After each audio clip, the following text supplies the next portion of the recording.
Hey friends, welcome back to our urban homestead, and if you are new here, my name is Chelsea.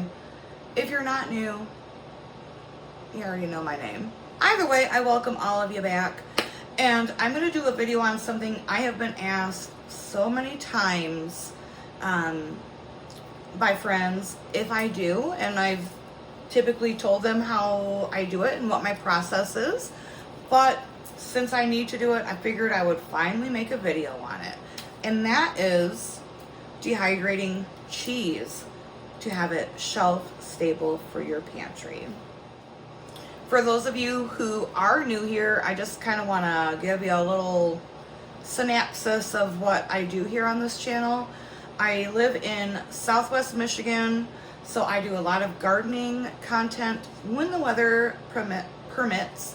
I do a lot of canning, dehydrating, fermenting, baking, recipes, just the whole gamut, everyday life. And if that kind of content interests you, please subscribe. We would love to have you here. We have a very awesome community, and yeah, we would love to have you. So the first step that I do when dehydrating cheese is I have these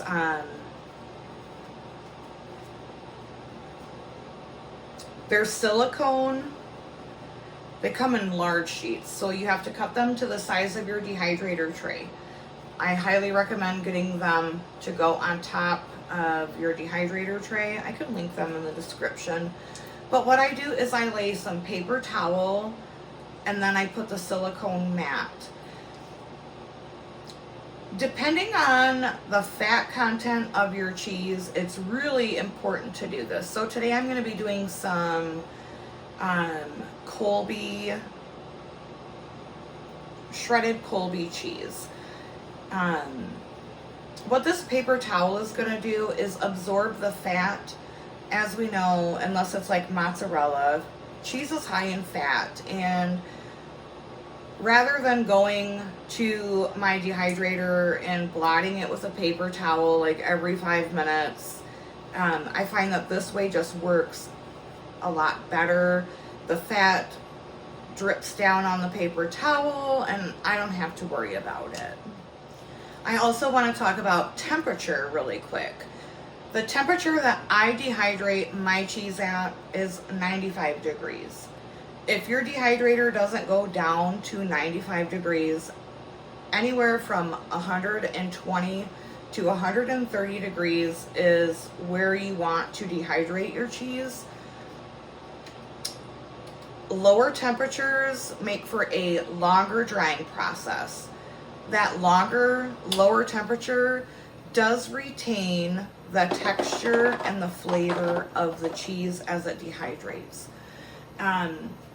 The 120 degree temperature is going to be enough to where it's not so high that it melts the cheese. But for me, I like that longer process because it really does make a better product in the end. I also find anything higher than the 120, that's where you create like a lot of bacteria, and obviously that's not good if you want something shelf stable, right? So if your dehydrator goes to 95 degrees, that is what I would recommend you do. But as always, I also recommend you do your own research. So I'm just gonna take the cheese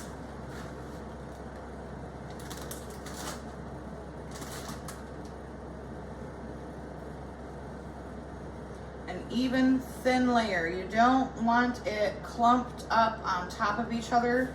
You want to put it very, very loosely.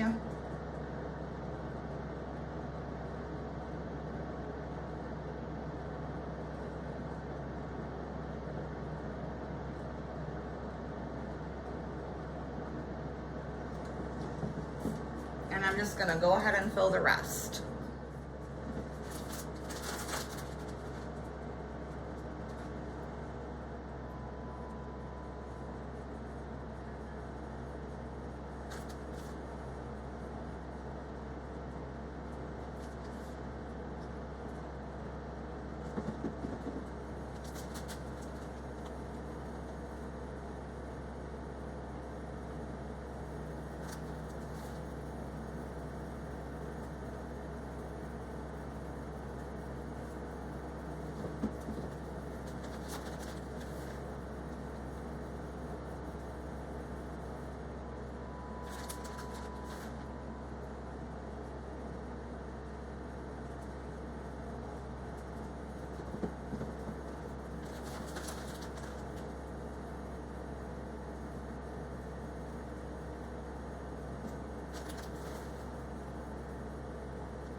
So the cheese is in, it's on 95 degrees. I have this set for 18 hours, but I'm gonna check it in the morning when I wake up. And I'm gonna check on it periodically throughout the rest of the day. Kind of mix it around. It's not something you have to do. I just find that it makes for a better product. Okay, so it is the next morning. And the cheese is nice and crunchy. So there are a couple different things that I like to do with dehydrated cheese, pardon me.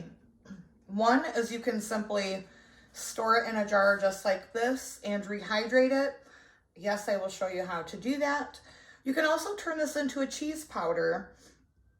Add it to like your macaroni and cheese or any of your dry mixes. Like I like to make my own hamburger helper mixes. Some of them call for cheese, so I will add this.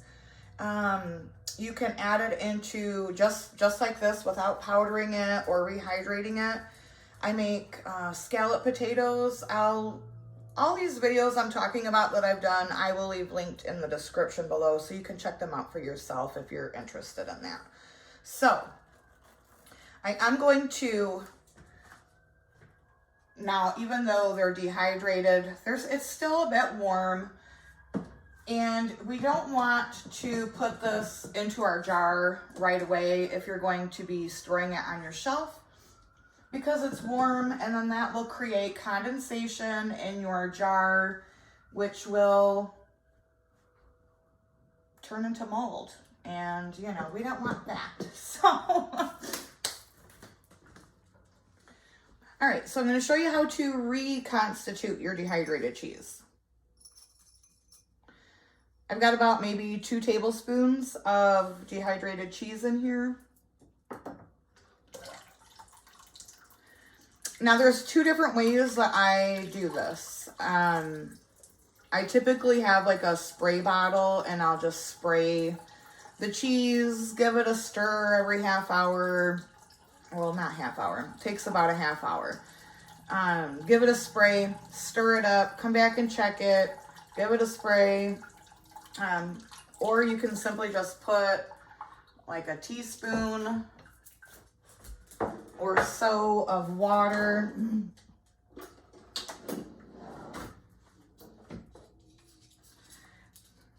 Give that a little stir. Now I'm going to cover this and just let it sit on my counter, and I'll come back and show you after 10 minutes what it looks like. You can also do this in the refrigerator overnight. That works really well too. Or you can simply get a cheesecloth or paper towel, get that nice and wet, lay it flat, put your cheese on it, and then pop it into a Ziploc baggie or an airtight container, stick that in your fridge overnight, and then you're ready to go the next morning. But, so, for the sake of this video, this is how I'm going to be doing it. So, to turn this into powder, I don't know why, but I find that if you just stick it in the freezer for maybe 5 or 10 minutes before you grind it down into the powder, I don't know why, it just works better. So that's what I'm going to do. I'm going to pop this into the freezer for a few minutes. All right, so I just wanted to show you why I put paper towels down. Hopefully it will show up on camera. I don't know if it's going to. Yeah, okay, so can you see the grease on the paper towel? This is dry, that's the greasy. So that is why I do that. That way I'm not going every 5 minutes and blotting the cheese with a paper towel. This way is just much more time efficient and honestly a lot easier. So I want to show you, it's been about 10 minutes. The cheese is starting to, can you guys even see that? Yeah, you can. Cheese is starting to rehydrate. Not quite there yet. So I'm going to add just a tiny bit more of this water and let it sit. Okay, so the cheese has been in the freezer.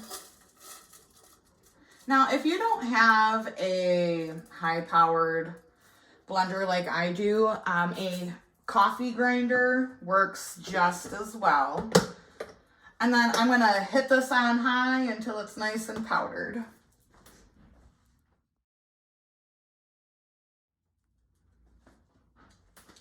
Okie dokie. And there it is, guys. Powdered cheese with no chemicals, no extra stuff, just 100% natural cheese. All right, so the cheese has reconstituted. And what I'm gonna do is just put it on a paper towel just to kind of soak up some of that extra moisture. I probably didn't need to add that last little bit, but I did. And I'm just gonna blot it. And then I'm gonna show you just how nice it melts up. All I have is a tortilla. So I'm just gonna throw some on my tortilla and microwave it real quick. All right, hopefully this shows up. So I just microwaved it for about 20 seconds. As you can see, it is, melts beautifully, just as if it was fresh cheese.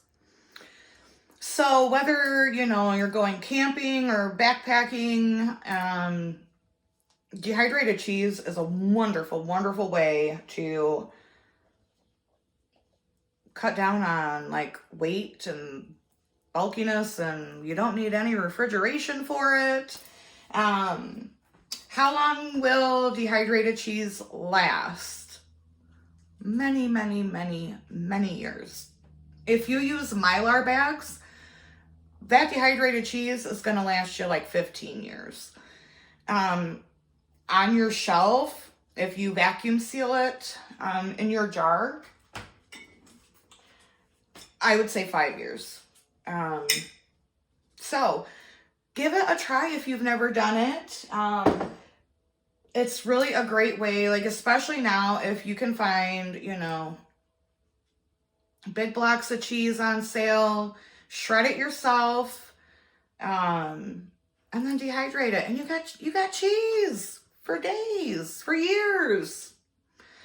And there's, like I said, there's so many different ways you can use it. Powder it out, rehydrate it, throw it in your casseroles, all the things. So I hope that you found this video informative. Please make sure, if you did, that you give this video a like, drop me a comment below, consider subscribing if you choose. And as always, guys, from my kitchen to yours, abundance and blessings to you. See you next time.